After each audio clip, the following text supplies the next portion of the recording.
నా పేరు ఉదయ్. ఆ రాత్రి నేను ఎప్పటికీ మరువలేనిది.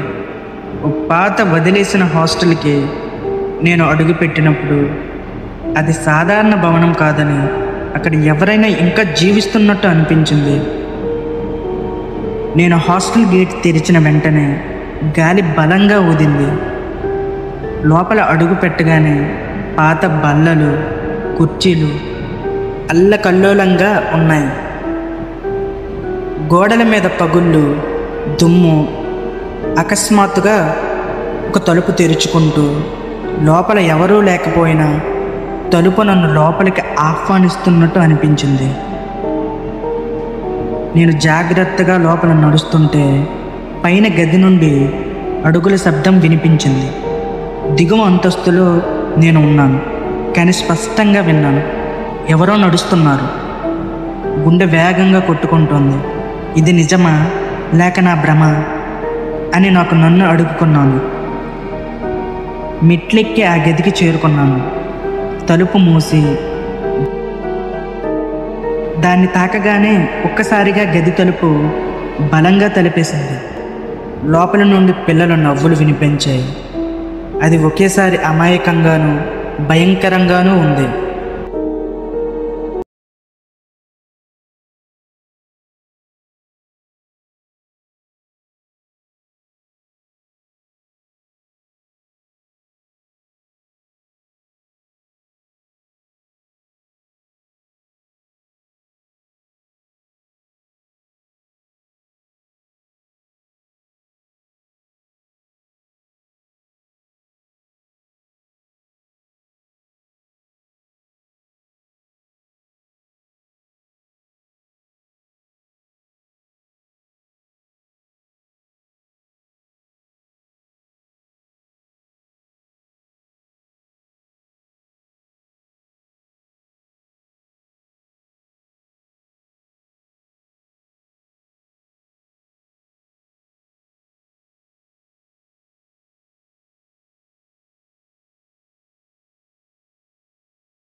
పీల్చుకోవడమే కష్టంగా ఉంది.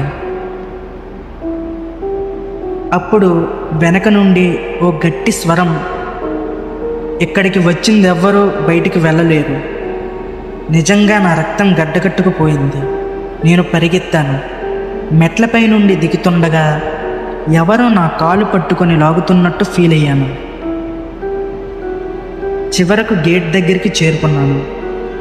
దాన్ని లాగాను, కానీ తలుపు లాక్ అయిపోయింది.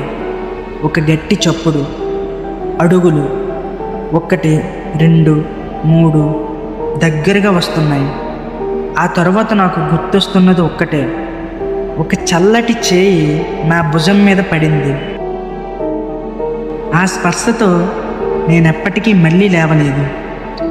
అప్పటి నుండి ఆ పాత హాస్టల్ లోపలికి వెళ్ళే వాళ్ళకి రాత్రి వేళల్లో వినిపిస్తాయి నా అరుపులు, నా ఊపిరి ఆగిన క్షణాలు. నేను ఇంకా అక్కడే ఉన్నాను. కొన్ని తలుపులు తీయకపోవడమే మంచిది. తెరిస్తే నువ్వు తిరిగి మూసే అవకాశం ఉండకపోవచ్చు.